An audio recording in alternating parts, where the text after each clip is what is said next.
Food आया था, वो दिखा देना। हेलो प्रीति जी, कैसी हैं आप? Hey guys, welcome to our vlog Life in Dubai with Priti and Ravish।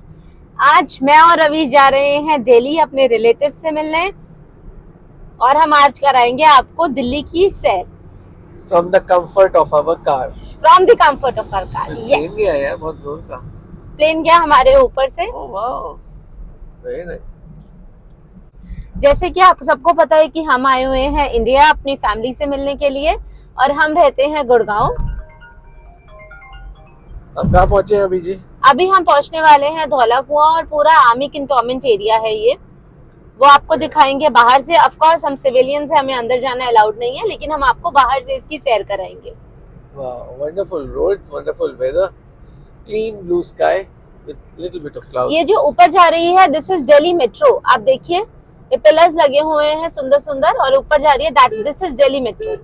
Oh wow, ये एयरपोर्ट तक भी जाती है। Yes, this goes up to airport. इसका एयरपोर्ट से connect, it is called airport metro. तो अगर आपको एयरपोर्ट से मेट्रो से जाना है, that's also possible. Wonderful. Delhi का जो है वो बहुत ज्यादा ब्यूटिफिकेशन पे वो लोग ध्यान देते हैं। जैसे दुबई में बहुत ग्रीनरी पे, बहुत ब्यूटिफिकेशन पे ध्यान देते हैं, ऐसी दिल्ली में भी बहुत ज्यादा। Wow, this is not just road building a nation. Actually Delhi में आके आपको पता भी चलता है, मतलब कैपिटल है, और यहाँ पे रोड्स और इंफ्रास्ट्रक्चर कितना अमेजिंग हुआ है। सुपर्ब, क्लीन स्मूथ रोड्स हैं। मेट्रो दिखा दो रवीश एक बार। देखिए हम लोगों की metro, it's no less than Dubai metro, seriously साथ बट चल भी as like Dubai metro automatic है, हमारी Delhi metro is not automatic, it is manual. There is a metro driver, but it is also both the sides. जैसे Dubai metro दोनों side चलती है, this is also on both the sides. वाह भाई प्रीति जी, हम तो आगे न्यू दिल्ली म्युनिसिपैलिटी कॉर्पोरेशन के एरिया में। यस, ये सारा का सारा आपका इतना अमेजिंग है। मैं आपको अमेजिंग इंडियन फ्लैग दिखाता हूँ। आई डोंट नो आपको दिख रहा है कि नहीं। दिखेगा, मेरी तरफ से करोगे तो दिखेगा। राइट, तो भाई ये हम आ गए हैं एसपी मार्ग, सरदार पटेल मार्ग। राइट, यहाँ पे सारे होटल्स हैं, बहुत सारा एम्बेसीज हैं, डिप्लोमेटिक एनक्लेव है। आपको पता है एक टाइम पे यहाँ पे किंगफिशर के ओनर मिस्टर विजय मलाय का घर भी होता था, Kingfisher house. Oh wow, amazing, मुझे नहीं पता था ये। तो भाई ये तो हमारा सबसे पहले होटल आ गया। आई थिंक इसको कहते हैं ताज पैलेस धौला कुआं। Right, amazing place for residence, और शादी और फंक्शंस के लिए बहुत ही अमेजिंग जगह है ये। वेरी सून हम इसके अंदर जाएंगे और आपको इसका अंदर से रिव्यू देंगे कि कैसा है, और इसका खाना कैसा है। इसका भी और ताज मानसिंह का भी। सीरियसली जेब्रा क्रॉसिंग पे क्रॉस तो कर रही है, लेकिन देखा नहीं कि गाड़ी है, हमें रोकना चाहिए था शायद। रवीश पीछे मेरे एकदम वो गाड़ी थी, एकदम बिल्कुल वेरी क्लोज। वही आईटीसी मौर्या। ये बड़ा फेमस है। इसी के अंदर आपका बुखारा रेस्टोरेंट है। सारे US presidents including bill Clinton यहाँ पे खा के गए हैं। वाओ, तो भाई अगर आपको एक अपनी ऑसम सी डिनर डेट रखनी है, दिस इज सरदार पटेल मार्ग, तो आप बुखारा जरूर है। वाओ, ब्यूटीफुल, ग्रीन भी हो गया। अच्छा, हम लोगों के यहाँ पे ये जो ऑरेंज आप बसेस देख रहे हैं, और बसेस होती हैं, वो एसी बसेस हैं। राइट, यस, मार्को पोलो की है ना, टाटा की है ये बस। टाटा की एसी बसेस है हमारे यहाँ पे। तो ये एक बहुत अच्छा है, मतलब बस में एक दिन हम आपको बस में भी ट्रैवल करके बताएंगे। ओके, तो भाई मैं तो इस जगह पे करीब 3 साल रहा हूँ एसपी मार्ग पे। मुझे मेरी ये जगह फेवरेट है। नपी हुई भी है, मुझे एग्जैक्टली पता है इसका इन्स एंड आउट, मुझे बहुत पसंद आता है। आप देख सकते हैं यहाँ पे बड़े बड़े जो घर हैं, ये इनफैक्ट आपके स्टेट भवन हैं, जैसे हिमाचल सदन, पौंडीचेरी सदन। आई थिंक ये एक बहुत ही बड़ा एनक्लेव है। ये बीएसपी का ऑफिस है।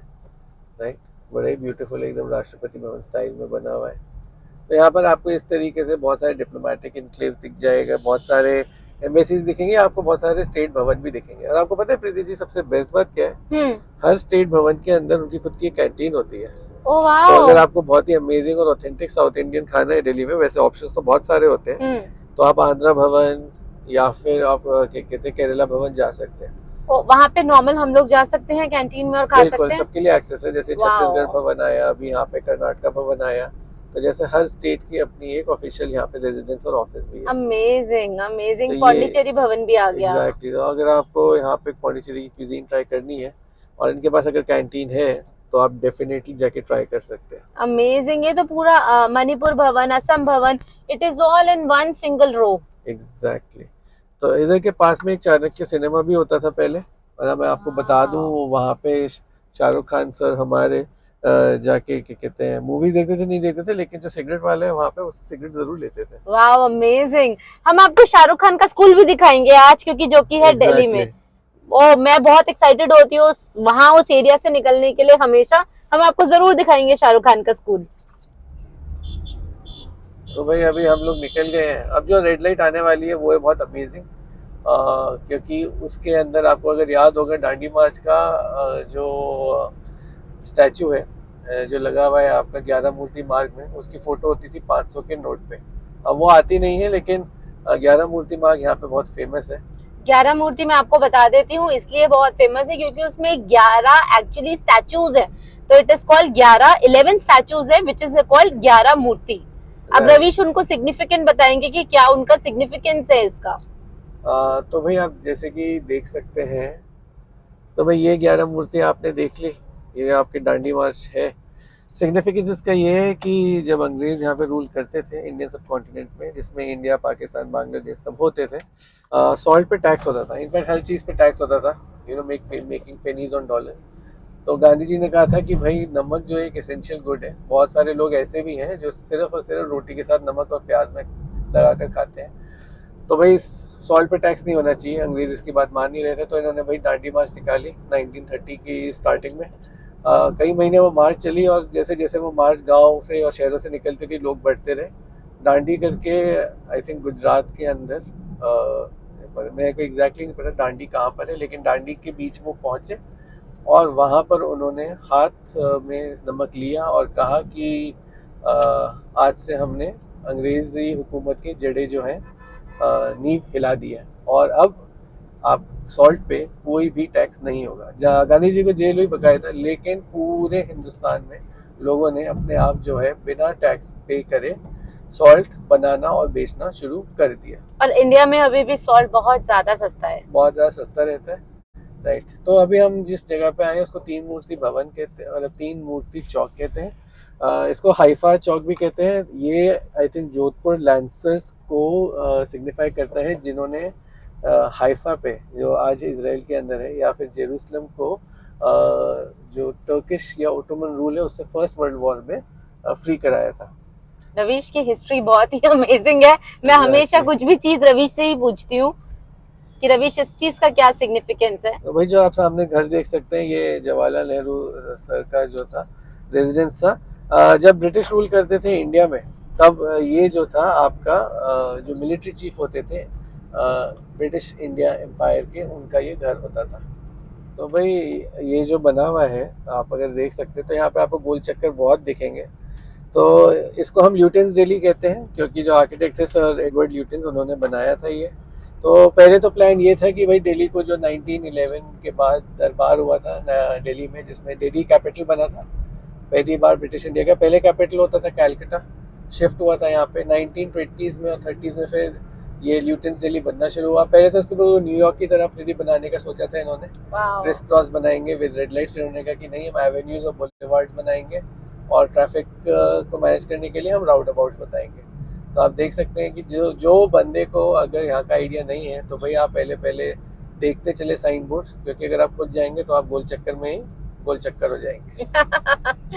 अब आप मुझे बताओ कहाँ से मुड़ना है? स्ट्रेट जाना है हमें। तो भाई फर्स्ट व्यू हमें मिला राष्ट्रपति भवन का, राइट। इंडिपेंडेंस से पहले 1947 से पहले इसको हम लोग वायसराय हाउस कहते थे। यहाँ से बैठ के जो ब्रिटिश वायसराय हैं वो इंडिया, पाकिस्तान और बांग्लादेश पे रूल करते थे, राइट। उसके अंदर उस टाइम 1938 से पहले बर्मा भी होता था, और डायरेक्ट कंट्रोल के सिवा अफगानिस्तान, श्रीलंका की जो कॉलोनीज थी, नेपाल और भूटान की जो प्रिंसिपैलिटीज थी, उन पे भी यहीं से इन्फ्लुएंस और रूल किया जाता था। तो इसको वर्ल्ड का लार्जेस्ट प्रेसिडेंशियल पैलेस कहते हैं। मुझे नहीं पता इसमें 400 रूम्स है, 1000 रूम्स है, लेकिन ये है बहुत बड़ा, एग्जैक्टली।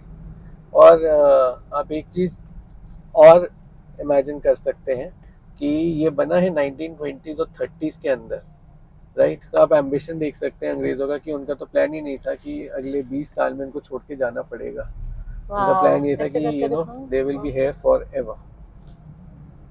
इधर से ऐसा कुछ दिख नहीं रहा है, राइट। अब आप चला, अब हमें यहाँ से राइट लेना चाहिए, राइट। मुझे नहीं सीधे पता, से सीधा जाना चाहिए। मुझे नहीं पता, आपको बताना वैसे पड़ेगा। हमें जाना तो चाहिए, राइट। अब मैं आपको यहाँ से राष्ट्रपति भवन भी दिखा देता हूँ। तो भाई 1947 में जब 15 अगस्त को सुनहरा हिंदुस्तान की आज़ादी हुई थी, यहीं पे झंडे लहराए गए थे, लेकिन हमारे वीडियो में कुछ भी कैप्चर नहीं हो पा रहा है। अब इंडिया गेट पहुंचने के लिए एक राउंड अबाउट लो और यहाँ से चलो, देखो हम जा भी सकते हैं कि नहीं। ऐसा आई थिंक ये नया पार्लियामेंट हाउस बना है ना, ये देखिए ये बना है नया पार्लियामेंट हाउस इंडिया का, राइट। जबरदस्त है ना। बंद है, पूरा बंद है प्रीति, बीच से तो खुला हुआ था। ये देखिए आप इंडिया गेट। यस, हम अब आ गए इंडिया गेट के राउंड अबाउट, जिसका सेंट्रल दिल्ली का जो सेंटर है। अगर आप दिल्ली टाइप करेंगे तो दिल्ली जहाँ पर आकर गिरेगा भाई वो ये इंडिया गेट है एक्चुअली। एग्जैक्टली इंडिया गेट है। अब यहाँ पे बहुत सारी चीज़ें बन चुकी हैं। यहाँ पे ऑल इंडिया वॉर मेमोरियल भी बन चुका है, बहुत सारी चीज़ें बन गई हैं। सुभाष चंद्र जी बोस का यहाँ पे स्टैचू भी लग गया। यहाँ पे पहले आई थिंक किसी ब्रिटिश एम्परर का होता था, फिर हटा के बहुत साल तक यही नहीं चेक कर पाए थे हम कि हम लगाएंगे किसका स्टैचू, राइट। एग्जैक्टली। तो मैं इंडिया गेट की मैं आपको स्टोरी बता देता हूँ। ये जो है बिल्कुल आपका जो पेरिस में आर्क डी ट्रायम्फ है उसकी तरह बना हुआ है। तो रोमन टाइम से जब भी आप कोई बैटल जीतते हैं या जीतते थे तो रोमन्स जो है एक आर्क बनाते थे विक्ट्री की। उसके अंदर डिपिक्शंस होती थी स्टैचूज के फॉर्म में, पेंटिंग्स के फॉर्म में कि बैटल में क्या हुआ, कौन जीता, कैसे हराया गया, और जो बड़े बड़े शहीद हुए बैटल के अंदर उनके नाम या फिर उनके डिस्क्रिप्शन लिखी होती थी। इंडिया गेट जो है उसी जो पैटर्न को फॉलो करते हुए बनाया गया है, क्योंकि यूरोप में भी ऐसी बहुत सारी आर्क्स आपको देखने को मिल जाएंगी। तो इंडिया गेट की खासियत ये है कि जो फर्स्ट वर्ल्ड वॉर के अंदर, जिसको उस टाइम पे 1914 से 1918 के बीच में जो हुआ था, जिसको हम द ग्रेट वॉर बोलते हैं, उसके अंदर इंडिया, पाकिस्तान और बांग्लादेश से जो लोग गए थे लड़ने के लिए ब्रिटिश एम्पायर के लिए, जो शहीद हुए थे उनके नाम यहाँ पे लिखे गए हैं। इन टोटल 70,000 लोगों ने कुर्बानी दी थी 1914 से 1918 के बीच में इंडिया की तरफ से या ब्रिटिश इंडिया की तरफ से। और मकसद यही था कि अगर जीत के आएंगे और अच्छे से अगर परफॉर्म करेंगे तो हो सकता है हिंदुस्तान को भी आज़ादी मिल जाएगी। ऐसा हुआ नहीं। एंड फिर आई थिंक जो सारी मुहिम चली है कांग्रेस की नॉन अलाइनमेंट की, नॉन कॉर्पोरेशन की, इसी वजह से चली कि इतनी कुर्बानी देने के बाद भी जो जंग हमारी थी भी नहीं, वो थी भी किस लिए किसी को पता नहीं, और हमें कुछ मिला नहीं उसके लिए। होने दो ड्रॉप, तुम्हें क्या है?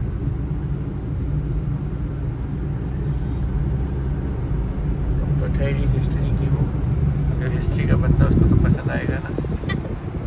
और क्या, इतना ब्यूटीफुल लग रहा है। तो वे गोल गोल घूम रहे हैं।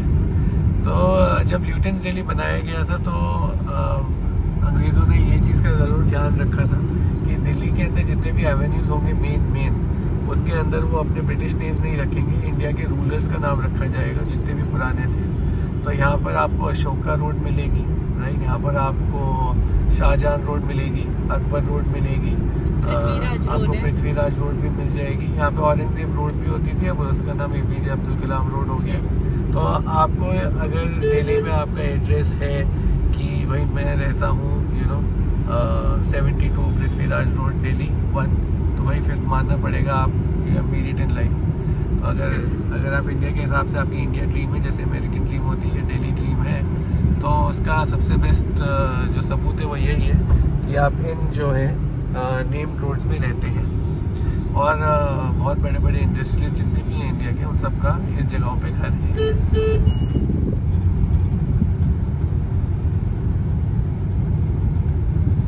लेकिन हमें ब्लॉग बनाना चाहिए।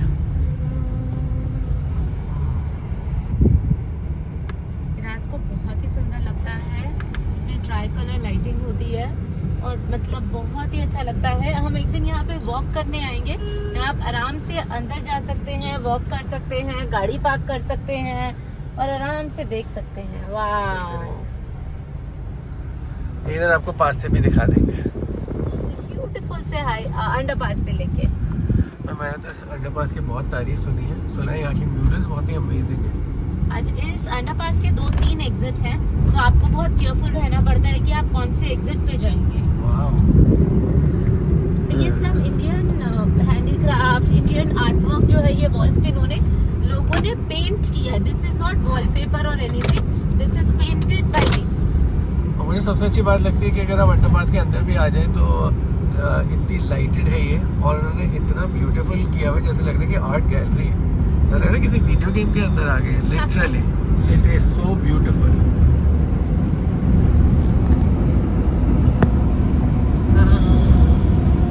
ये कितना टाइम लगा होगा, कितनी मेहनत लगी होगी इसको पेंट करने के लिए। आप देख सकते हैं कि इसके अंदर काइंड ऑफ एम्बॉसिंग भी की गई है। एक जो पेंटिंग है वो एकदम यूनिक है। वाह, इट्स नॉट कि कोई आर्टिस्ट आके बस ग्राफिटी कर दी, नहीं, एक प्रॉपर कॉन्सेप्ट, और ये कॉन्सेप्ट चेंज भी हो रहे हैं। पिछली वाली वॉल पे आपने देखा था येलो था, अब ये ब्लू हो गया है। वाकई काफ़ी इन्वेस्ट किया गया है इसमें। और आप देख सकते हैं हम काफ़ी देर से अंडरपास के अंदर है, तो ये कितना लंबा है seriously. This is for ITO, this is for Akshardham, go straight for Akshardham. Right, Jin friend के आज हम घर जा रहे हैं, उनके घर जो स्मॉल जो उनका नेफ्यू है उसको बहुत पसंद है ये अंडरपास। जब भी वो जैसे कहते हैं मुझे अंडरपास से लेके चलो, उसको लगता है कि साथ साथ कार्टून्स चल रही हैं एकदम। और आप देख सकते हैं कि डिज़ाइन जो है मुसलसल चेंज होता जा रहा है। It is so beautiful. Wow, मैं भी आगे आपका पहला एग्जिट। हम उस वाले एग्जिट पे नहीं जाएंगे, हम इस वाले एग्जिट पे निकलेंगे। दिस इज रियली कमेंडेबल, इन्होंने इतना ब्यूटीफुल बनाया है। So nice, proud of you Delhi, amazing job, amazing job. मैं बाहर निकला है, मुझे ऐसा लग रहा है जैसे शेख जायद रोड पे निकल के बाहर आते हैं ना, हम जो करामा से आते हैं, बिल्कुल वैसा लग रहा है। ये कितना सुंदर बनाया हुआ है इन्होंने, वाकई। माइंड यू, ये टाइल्स नहीं है, ये पेंटिंग है, और ये कितनी ब्यूटीफुल है, और कितनी इक्वली बनाई हुई है सारी वॉल्स पे। ये हैंड क्राफ्टेड है सब। ब्यूटीफुल यार, अमेजिंग। मजा आ गया देख के। I am thoroughly impressed. हम आ गए national highway authority of India. ये जो हाईवे है ये बहुत सारे आगे जगहों को कनेक्ट करता है, और इस हाईवे पे जाते हुए अक्षरधाम टेम्पल भी आता है, जो कि रियली फेमस है फॉर द आर्किटेक्चर। तो भाई मैंने सुना है कि ये इसका नाम मेरठ हाईवे भी है। दिल्ली से मेरठ अब आप 40 मिनट्स में पहुंच सकते हैं इस हाईवे को यूज़ करके, जो कि पहले 1 से 1.5 घंटा लग जाता था आपको। एंड माइंड यू, जो आसपास की जो आपके स्मॉल सबर्ब्स होते हैं दिल्ली और मेरठ के, उसको इसने ऐसे तरीके से कनेक्ट किया है कि आपको पता ही नहीं चलता कि दिल्ली कब ख़त्म होगा और मेरठ कब आ जाएंगे आप। और नीचे से हमारी यमुना जी बह रही है। हाँ भाई, नीचे से यमुना जी बह रही है। आप साथ में देख सकते हैं कि उन्होंने जो है बहुत अच्छा यूज़ किया है। सेफ्टी के लिए उन्होंने ग्रिल लगाई है, और ग्रिल पे इन्होंने जो है ग्रीन श्रब्स लगा के रखे हुए हैं, ग्रीन प्लांटेशन करी हुई है, तो भाई जिससे कि आपका कार्बन जो कैप्चर है वो भी होता रहे, राइट, कार्बन एमिशंस भी थोड़े से एब्जॉर्ब हो। ग्रीनरी तो है ही है, very eco friendly I must say. तो भाई अब मैं आपको बताता हूँ, अब आएगी हमारी दिल्ली की हाईलाइट, जिसको हम अक्षरधाम टेम्पल बोलते हैं। न्यू टेम्पल जितने भी इंडिया में बने हैं, मुझे आर्किटेक्चर वाइज, स्केल वाइज वो बहुत ज़्यादा ब्यूटीफुल लगता है, बहुत ही मैग्निफिसेंट है और बहुत ही ज़्यादा इम्प्रेसिव है। प्रीति जी, कहाँ पर है अक्षरधाम टेम्पल? हाँ, ये फ्लाईओवर जब से नीचे उतरेंगे उस तब है। मैं थोड़ा राइट ले रही हूँ क्योंकि हम लोगों को अच्छे से नजर भी आएगा अक्षरधाम टेम्पल, और हमें एग्जिट भी करना है राइट से। भाई आप जैसे देख सकते हैं अक्षरधाम टेम्पल आ गए हैं, पूरा कॉम्प्लेक्स है ये, सो ब्यूटीफुल। इसकी एक एक जो स्टोन का आर्किटेक्ट है, ये बनाया गया था। यहाँ पे कैमराज अलाउड नहीं, यू कैन नॉट, आपको कैमरा और फोन्स अपने बाहर सबमिट करके, इसीलिए इस टेम्पल की बहुत कम वीडियोस आपको ऑनलाइन मिलेंगी। मतलब inside the temple, inside the temple videography तो अलाउड है ना प्रीति जी? हाँ, बाहर से तो बिल्कुल अलाउड है। अच्छा क्लियर कर दिया। इनफैक्ट आपको अपने फोन्स बाहर सबमिट करा के लॉकर रूम में रख के फिर अंदर आपको जाना पड़ता है। तो ये पूरे का पूरा एक बहुत बड़ा कॉम्प्लेक्स है। इसके अंदर जो है आपका ऑडियो विजुअल रूम भी है, एम्फी थिएटर भी है। ये आपको हिस्ट्री ऑफ इंडिया भी बताता है बहुत ही अमेजिंग है। अगर आपको यहाँ पर आना है तो फिर पूरा दिन निकाल कर आए, क्योंकि यहाँ पे लाइट एंड साउंड शो भी होता है रात को शाम को, तो it's like a full day experience. आप कहाँ पर आ गए हैं प्रीति जी? अब हम पहुंच गए। हम गाड़ी चलाते चलाते बहुत ही थक गए थे और रवीश को लगी थी भूख।